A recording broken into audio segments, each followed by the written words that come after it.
Capítulo 3. Marzo. Codornices en pétalos de rosas. Ingredientes: 12 rosas, de preferencia rojas, 12 castañas, 2 cucharadas de mantequilla, 2 cucharadas de fécula de maíz, 2 gotas de esencia de rosas, 2 cucharadas de anís, 2 cucharadas de miel, 2 ajos, 6 codornices, una pitaya. Manera de hacerse: se desprenden con mucho cuidado los pétalos de las rosas, procurando no pincharse los dedos, pues aparte de que es muy doloroso el piquete, los pétalos pueden quedar impregnados de sangre y esto, aparte de alterar el sabor del platillo, puede provocar reacciones químicas por demás peligrosas. Pero Tita era incapaz de recordar este pequeño detalle ante la intensa emoción que experimentaba al recibir un ramo de rosas de manos de Pedro. Era la primera emoción profunda que sentía desde el día de la boda de su hermana, cuando escuchó la declaración del amor que Pedro sentía por ella y que trataba de ocultar a los ojos de los demás. Mamá Elena, con esa rapidez y agudeza de pensamiento que tenía, sospechaba lo que podría pasar si Pedro y Tita tenían oportunidad de estar a solas. Por tanto, haciendo gala de asombrosas artes de prestidigitación, hasta ahora se las había ingeniado de maravilla para ocultar al uno de los ojos del otro y al alcance del otro. Pero se le escapó un minúsculo detalle.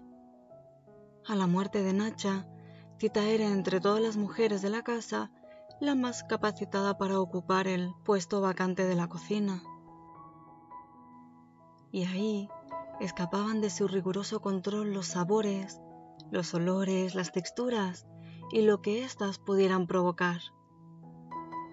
Tita era el último eslabón de una cadena de cocineras que desde la época prehispánica se habían transmitido los secretos de la cocina de generación en generación y estaba considerada como la mejor exponente de este maravilloso arte, el arte culinario. Por tanto, su nombramiento como cocinera oficial del rancho fue muy bien recibido por todo el mundo.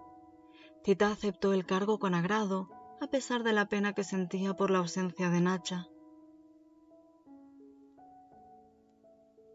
Esta lamentable muerte tenía a Tita en un estado de depresión muy grande.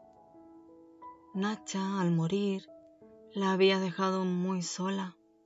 Era como si hubiera muerto su verdadera madre. Pedro, tratando de ayudarla a salir adelante, pensó que sería un buen detalle llevarle un ramo de rosas al cumplir su primer año como cocinera del rancho. Pero Rosaura, que esperaba a su primer hijo, no opinó lo mismo, y en cuanto lo vio entrar con el ramo en las manos y dárselo a Tita en vez de a ella, abandonó la sala presa de un ataque de llanto. Mamá Elena, con solo una mirada, le ordenó a Tita salir de la sala y deshacerse de las rosas. Pedro se dio cuenta de su osadía bastante tarde, pero mamá Elena, lanzándole una mirada correspondiente, le hizo saber que aún podía reparar el daño causado.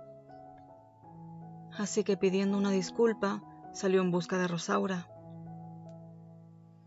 Tita apretaba las rosas con tal fuerza contra su pecho que cuando llegó a la cocina, las rosas que en un principio eran de color rosado ya se habían vuelto rojas por la sangre de las manos y el pecho de Tita.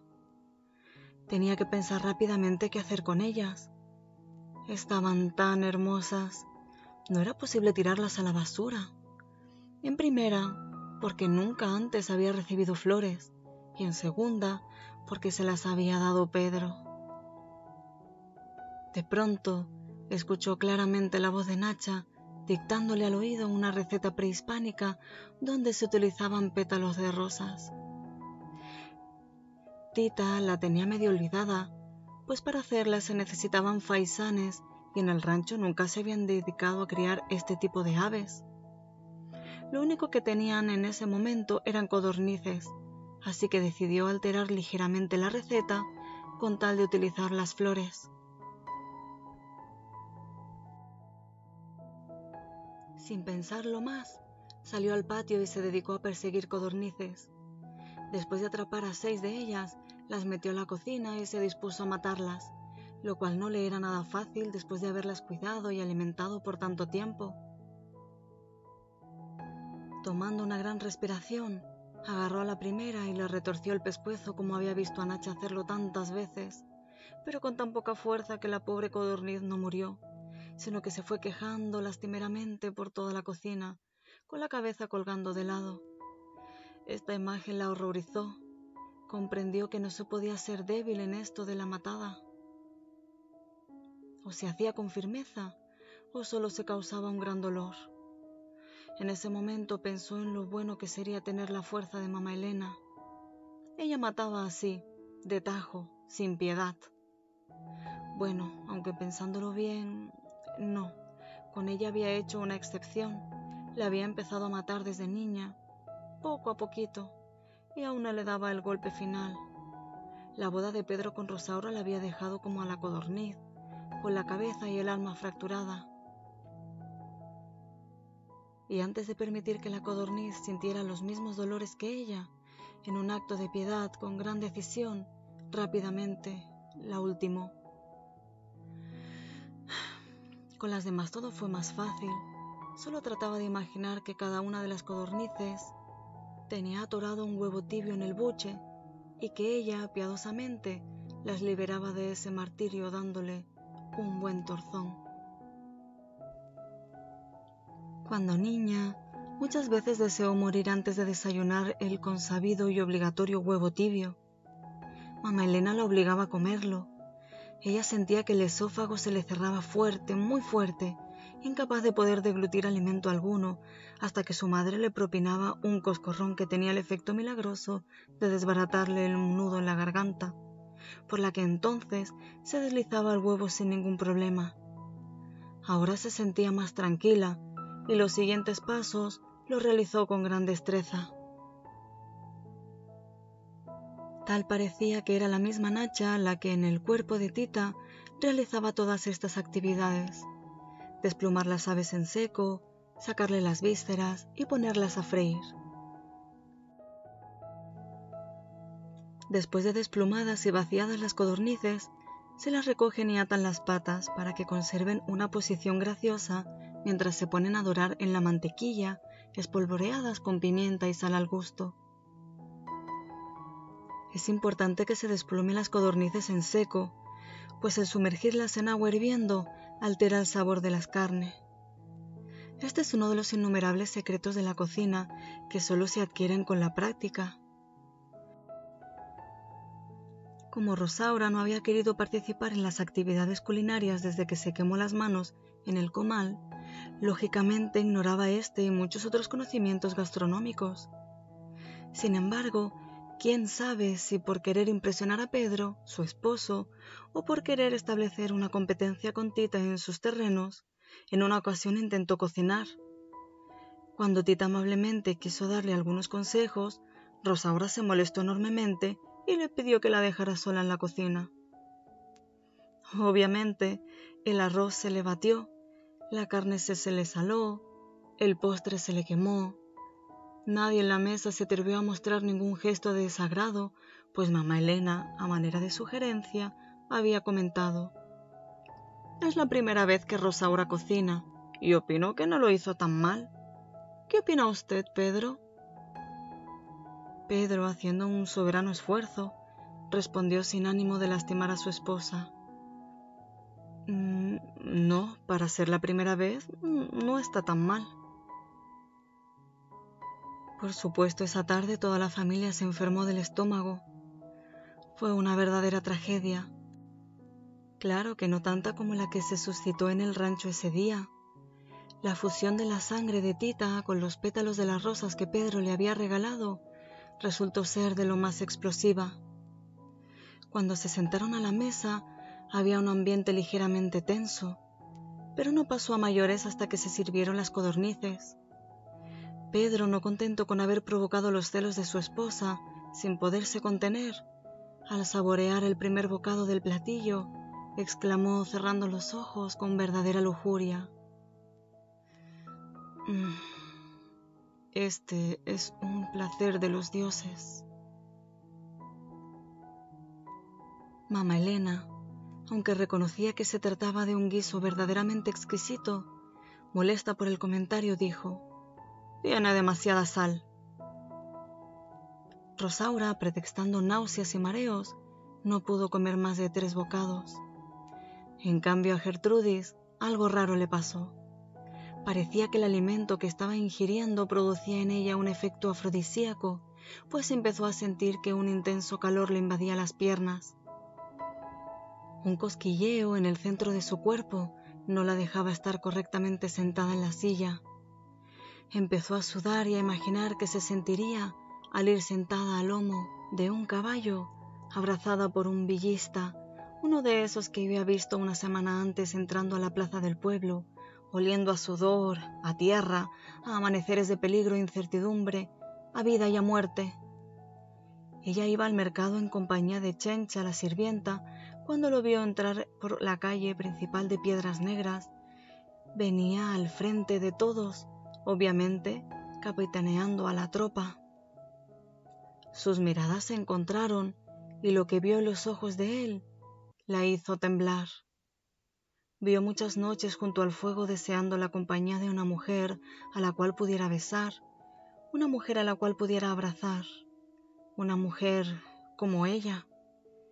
Sacó su pañuelo y trató de que junto con el sudor se fueran de su mente todos esos pensamientos pecaminosos. Pero era inútil. Algo extraño le pasaba.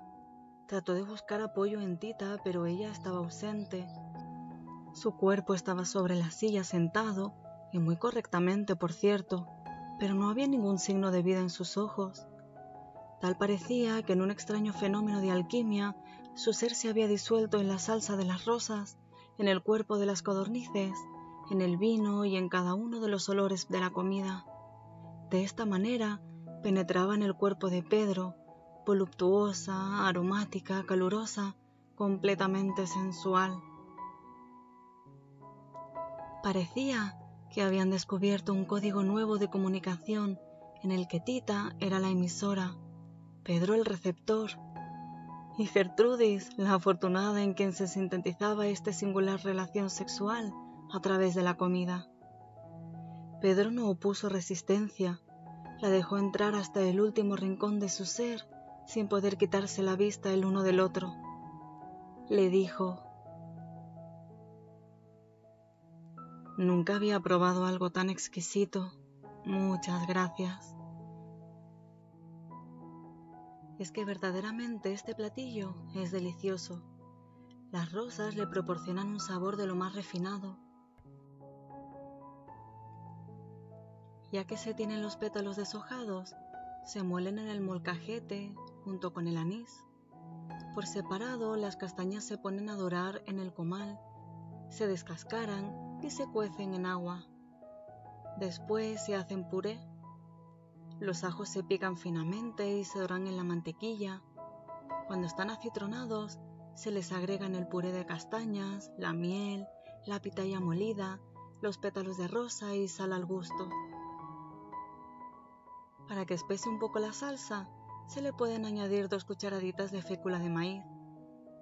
Por último, se pasa por un tamiz y se le agregan solo 2 gotas de esencia de rosas, no más, pues se corre el peligro de que quede muy olorosa y pasada de sabor. En cuanto está sazonada, se retira del fuego. Las codornices solo se sumergen durante 10 minutos en esta salsa para que se impregnen de sabor y se sacan. El aroma de la esencia de rosas es tan penetrante que el molcajete que se utilizaba para moler los pétalos quedaba impregnado por varios días. La encargada de lavarlo junto con los demás trastes que se utilizaban en la cocina era Gertrudis. Esta labor la realizaba después de comer en el patio, pues aprovechaba para echar a los animales la comida que había quedado en las ollas. Además, como los trastes de cocina eran tan grandes, los lavaba mejor en el fregadero. Pero el día de las codornices no lo hizo. Le pidió de favor a Tita que lo hiciera por ella.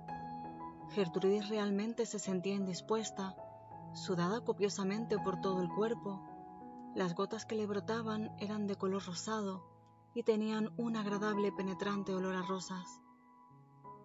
Sintió una imperiosa necesidad de darse un baño y corrió a prepararlo. En la parte trasera del patio, junto a los corrales y el granero, Mamá Elena había mandado instalar una regadera rudimentaria. Se trataba de un pequeño cuarto construido con tablones unidos, solo que entre uno y otro quedaban hendiduras lo suficientemente grandes como para ver, sin mayor problema, al que estuviera tomando el baño. De cualquier manera, fue la primera regadera de la que el pueblo tuvo noticia. La había inventado un primo de Mamá Elena que vivía en San Antonio, Texas.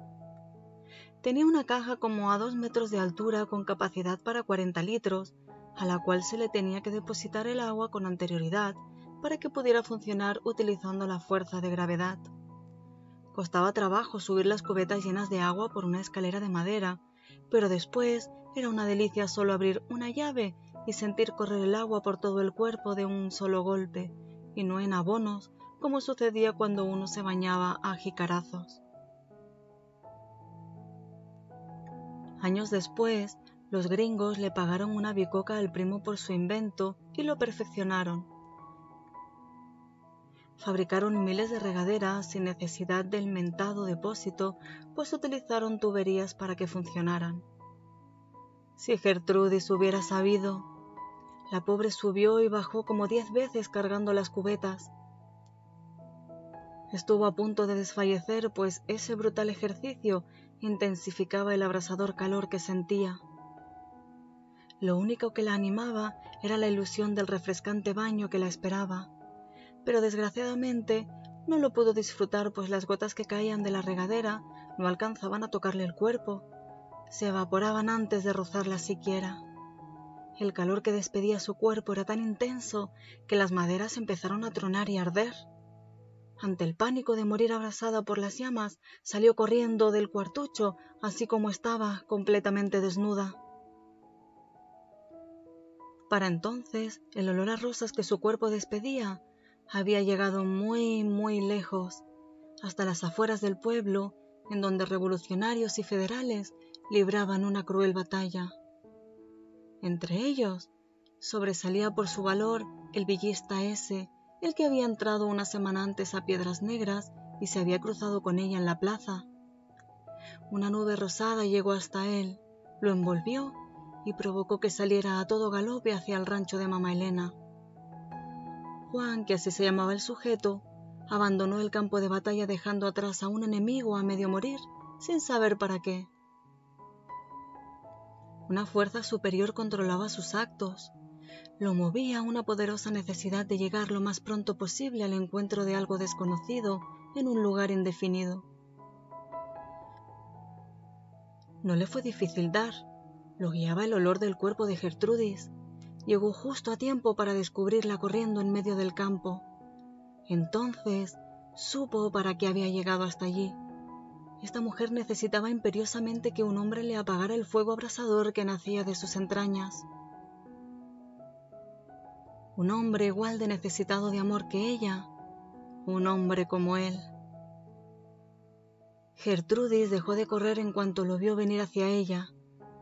Desnuda como estaba, con el pelo suelto cayéndole hasta la cintura e irradiando una luminosa energía, representaba lo que sería una síntesis entre una mujer angelical y una infernal. La delicadeza de su rostro y la perfección de su inmaculado y virginal cuerpo contrastaban con la pasión y la lujuria que le salía atropelladamente por los ojos y los poros. Estos elementos, aunados al deseo sexual que Juan por tanto tiempo había contenido por estar luchando en la sierra, hicieron que el encuentro entre ambos fuera espectacular. Él, sin dejar de galopar para no perder tiempo, se inclinó, la tomó por la cintura, la subió al caballo delante de él, pero acomodándola frente a frente, y se la llevó.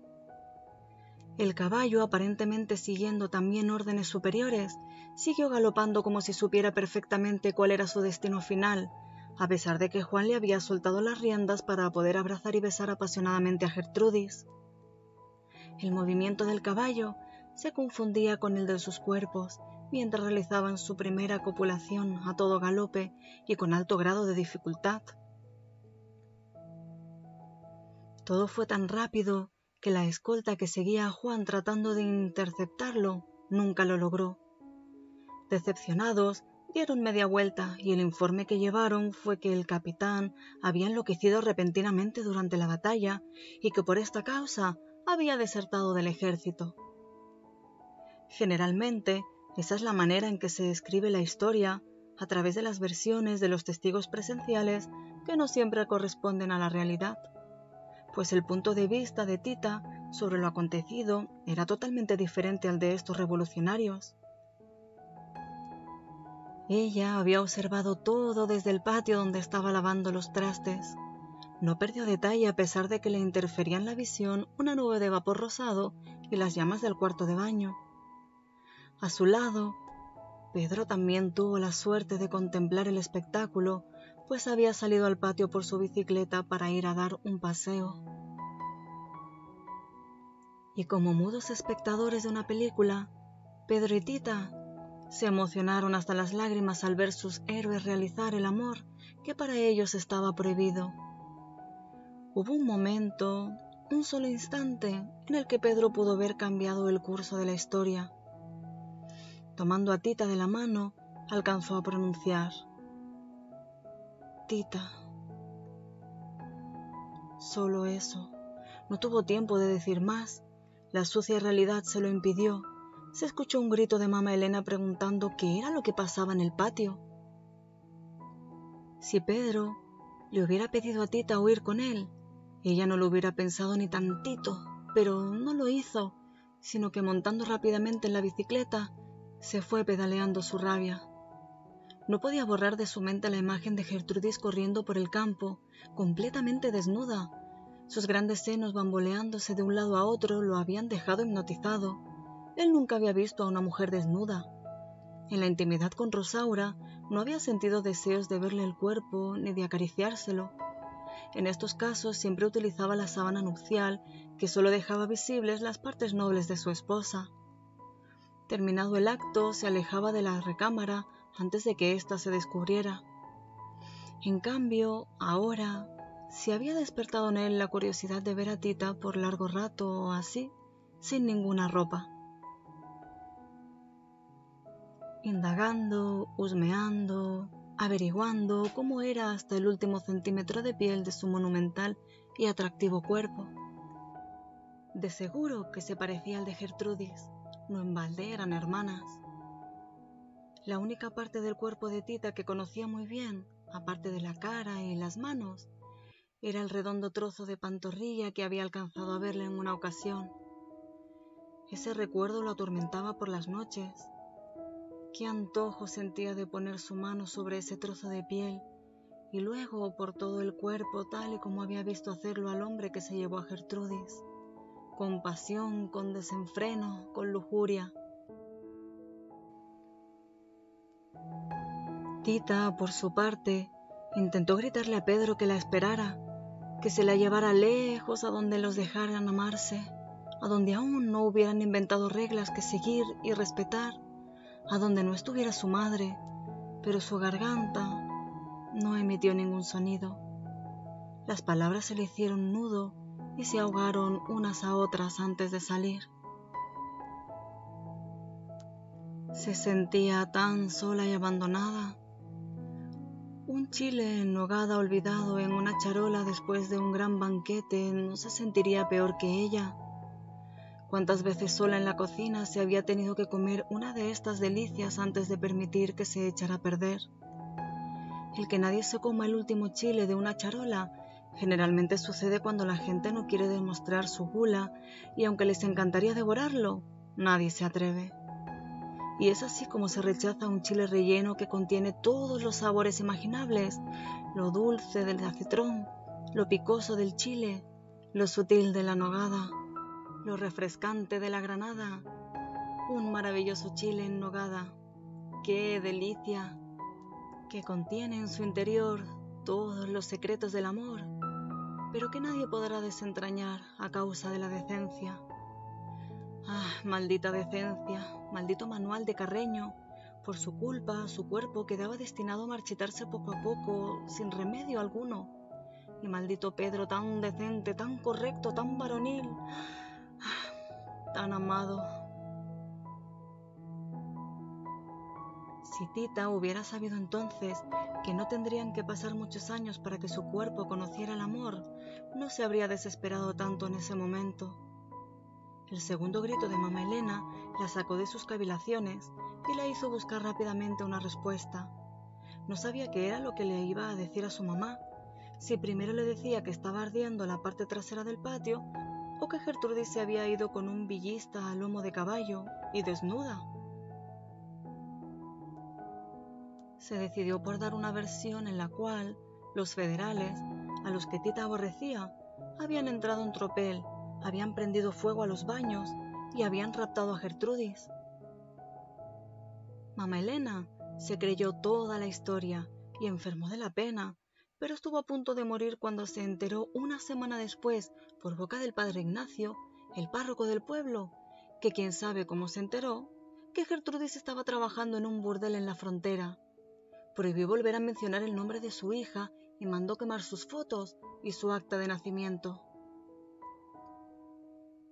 Sin embargo, ni el fuego ni el paso de los años han podido borrar el penetrante olor a rosas que despide el lugar donde antes estuvo la regadera y que ahora es el estacionamiento de un edificio de departamentos. Tampoco pudieron borrar de la mente de Pedro y Tita las imágenes que observaron y que los marcaron para siempre. Desde ese día, las codornices en pétalos de rosas se convirtieron en un mudo recuerdo de esta experiencia fascinante. Tita lo preparaba cada año como ofrenda a la libertad que su hermana había alcanzado y ponía especial esmero en el decorado de las codornices. Estas se ponen en un platón, se les vacía la salsa encima y se decoran con una rosa completa en el centro y pétalos a los lados, o se pueden servir de una vez en un plato individual en lugar de utilizar el platón. Tita así lo prefería, pues de esta manera no corría el riesgo de que a la hora de servir la codorniz se perdiera el equilibrio del decorado.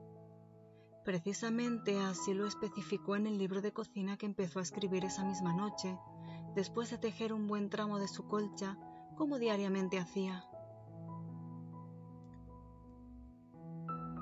Mientras la tejía, en su cabeza daban vueltas y vueltas las imágenes de Gertrudis corriendo por el campo, junto con otras que ella imaginaba sobre lo que habría pasado más tarde, cuando se le perdió de vista a su hermana. Claro que su imaginación era en este aspecto bastante limitada por su falta de experiencia. Tenía curiosidad de saber si ella tendría algo de ropa encima, o si seguiría así de desabrigada. Le preocupaba que pudiera sentir frío al igual que ella, pero llegó a la conclusión de que no.